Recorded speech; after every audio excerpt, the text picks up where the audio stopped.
Perjanjian Potsdam yang dihadiri oleh Perdana Menteri Britania Raya, Presiden Amerika Serikat, dan Sekretaris Jenderal Partai Komunis Uni Soviet menyepakati bahwa Jerman Timur dikuasai oleh Uni Soviet dan Jerman Barat dikuasai oleh Amerika Serikat. Amerika Serikat mengusulkan agar diadakan pemilu di seluruh Eropa Timur yang dikuasai Stalin, yaitu Presiden Uni Soviet, tetapi Stalin menolak keras usulan Amerika tersebut. Ini merupakan awal mula terjadinya Perang Dingin.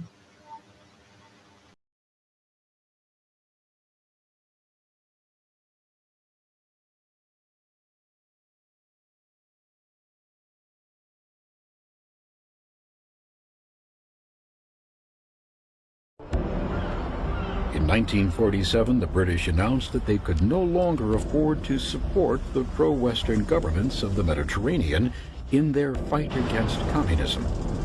If the U.S. could not take up the burden, the whole region was in danger of falling under communist rule. The Truman administration responded decisively. On March 12, 1947, the president went before a joint session of Congress to request aid for the countries of Greece and Turkey. The address sent a clear message to the Soviet Union. I believe that it must be the policy of the United States to support free peoples who are resisting attempted subjugation by armed minorities or by outside pressures. The free peoples of the world look to us for support in maintaining their freedom. If we falter in our leadership, we may endanger the peace of the world, and we shall surely endanger the welfare. Permisi Tuan, Truman mengusulkan agar diadakan di seluruh Jerman Timur, Tuan. Apa maksud mereka sebenarnya? Mengapa mereka masih mengganggu kita? Kita harus menolaknya, Tuan. Jika tidak, Amerika Serikat akan menguasai Jerman Timur dan Uni Soviet akan tersingkirkan dari pemilu. Siapkan segala sesuatunya. Besok saya akan bicarakan. Siap, Tuan. Sebuah pemerintah yang dipilih bebas di Eropa Timur hanya akan menimbulkan anti-Uni Soviet. Untuk apa kita melakukan sesuatu yang akan menjadi bumerang untuk kita sendiri? Apakah kalian tidak ingat kekejaman Nazi kepada kita? Apakah kalian ingin hal itu terjadi kepada kita? Dengan alasan apapun, saya, Joseph Stanley, menentang untuk diadakannya pemilu di Eropa Timur. Stalin mengarahkan agen rahasianya di seluruh dunia agar memanaskan dunia dengan pentingnya perjuangan ideologi melawan imperialis kapitalis. Ada apa Tuan? Mengapa Tuan mengumpulkan kami di sini? Saya di sini akan memberikan kalian tugas. Tugas apakah itu, Tuan? Kalian semua beritahukan agen-agen di seluruh dunia agar menyebarkan ideologi imperialis kapitalis. Ini dilakukan agar seluruh dunia mendukung kita kembali. Baiklah Tuan, kami akan memberitahu kepada agen-agen seluruh dunia agar menyebarkan perjuangan secara diam-diam. Segera laksanakan. Baik Tuan, kami akan pergi sekarang.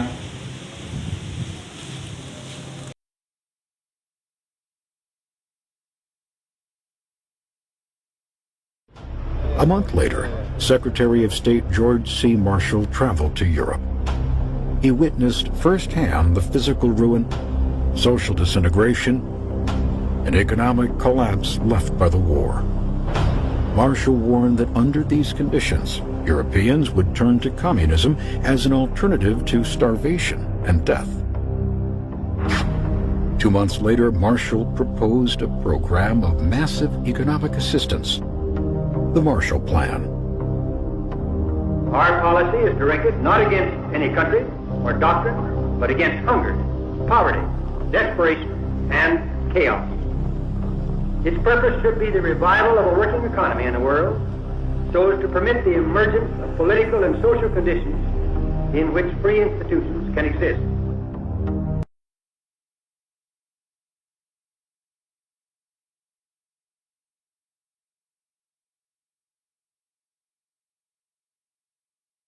Marshall memulai rencana ini. Bagaimana mungkin mereka akan memberikan bantuan kepada negara-negara di Eropa? Mereka pikir kita apa?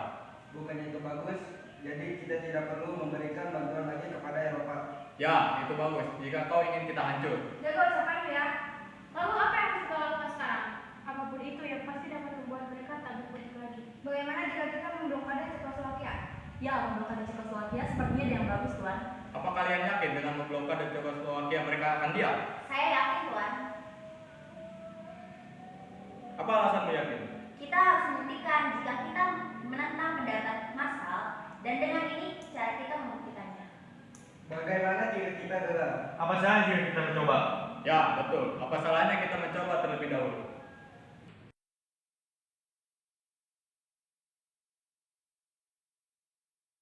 Subversion is, of course, an important technique of communist conquest. Czechoslovakia in 1948 is an established democracy in Eastern Europe. Suddenly, a rash of strikes. Conservative elements are forced to resign from the cabinet. Communist deputies pound their desks. As the street demonstrations reach riot proportions, police brutality in putting down the riots is charged, and the communists take over the police.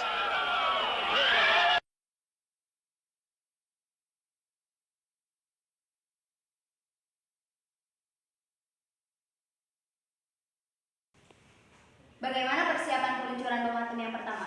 Sudah siap 80%, hanya tinggal menunggu peluncurannya saja. Tunggu apa lagi? Lakukan secepatnya mungkin. Tapi Tuan, apa kita benar melakukannya?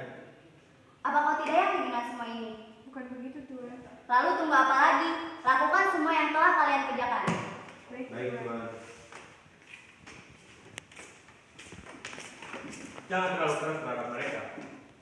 Maaf Tuan, Tuan kesini ada perlu apa? Saya kesini hanya ingin memastikan bahwa bom atom itu sudah siap atau belum untuk menyerang mereka. Sudah, Tuan tenang saja. Semua telah hampir selesai, dan saya pastikan Tuan akan puas dengan hasil kita semua. Kalau saya tidak puas, apakah kalian siap untuk saya gantung?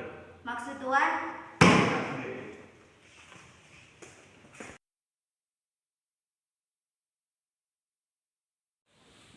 Sekarang Korea Utara telah kita kuasai, dan Republik Cina sebentar lagi akan kita kuasai juga. Dan sekarang Korea Utara akan berperang melawan Korea Selatan. Korea Utara meminta bantuan kita untuk persenjataan, Tuan.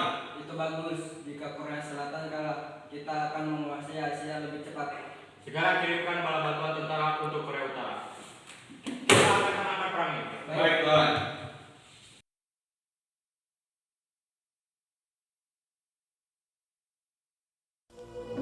On February 25th, informed that the alternative is civil war, and aware of unmistakable threats of invasion from the Soviet Union if he does not capitulate, President Benesh accepts a communist cabinet.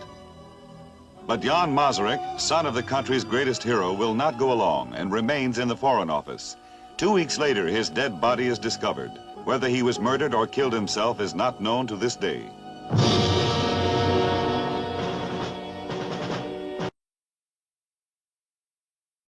Pada tanggal 4 Oktober 1957, Uni Soviet meluncurkan Sputnik ke angkasa. Peluncuran Sputnik ini menandai mulainya perlombaan angkasa antara Uni Soviet dan Amerika Serikat.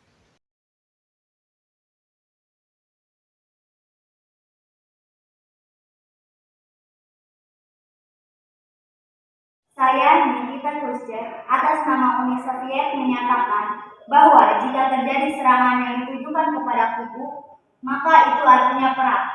Dan saya sudah mengarahkan rudal-rudal yang siap diluncurkan apabila perang itu terjadi. Setelah melalui beberapa perundingan rudal, Uni Soviet ditarik kembali pada 28 Oktober 1962. Nikita Khrushchev mundur dari jabatan. Brezhnev menggantikan Khrushchev.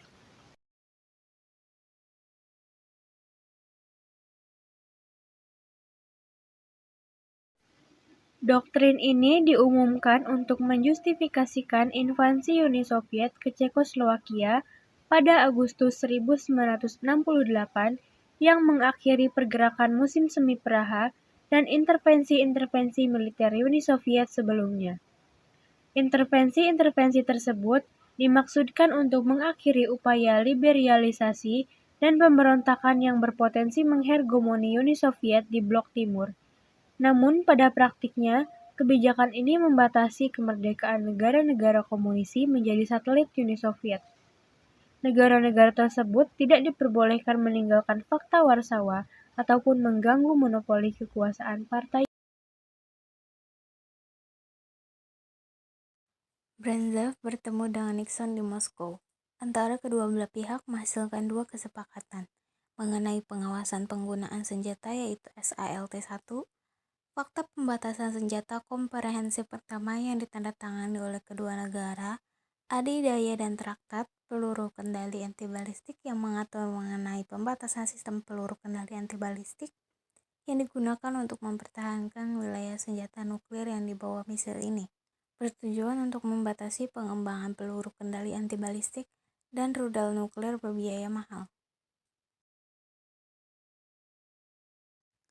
Perundingan pertama diadakan pada bulan November 1985 di Jenewa, Swiss. Dalam perundingan tersebut, kedua pemimpin negara disertai seorang penerjemah sepakat untuk mengurangi persenjataan nuklir di masing-masing negara sebesar 50%.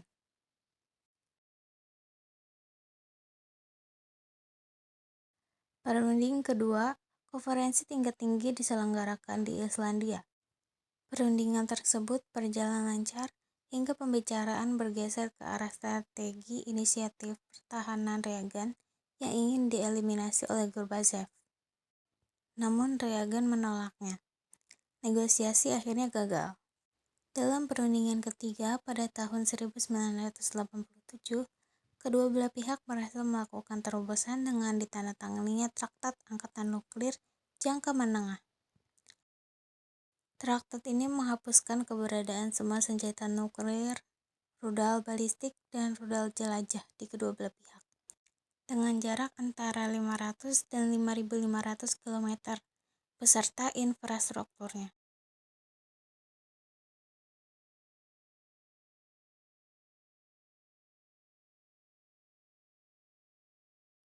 Pengunduran negara pada saat penjabatan presiden, saya Mikhail Gorbachev akan membuat kebijakan baru yang disebut perestroika dan glasnost.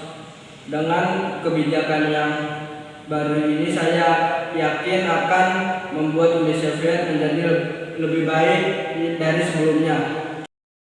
Kebijakan glasnost melemahkan ikatan yang selama ini menyatukan Uni Soviet. Bulan Februari 1990, dengan semakin memuncaknya isu pembubaran Uni Soviet, para pemimpin Partai Komunis terpaksa menyerahkan tampuk kekuasaannya yang telah bertahan 73 tahun. Pada saat yang sama, isu kemerdekaan yang dipicu oleh glasnost semakin mendorong negara-negara Soviet untuk memisahkan diri dari Moskow.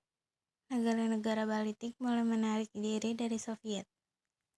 Gelombang Revolusi Damai 1989 yang melanda Eropa Tengah dan Eropa Timur meruntuhkan kejayaan komunisme Soviet di negara-negara seperti Polandia, Hongaria, Cekoslowakia, dan Bulgaria. Rumania menjadi satu-satunya negara blok timur yang menggulingkan kekuasaan komunis secara keras dengan mengeksekusi kepala negaranya.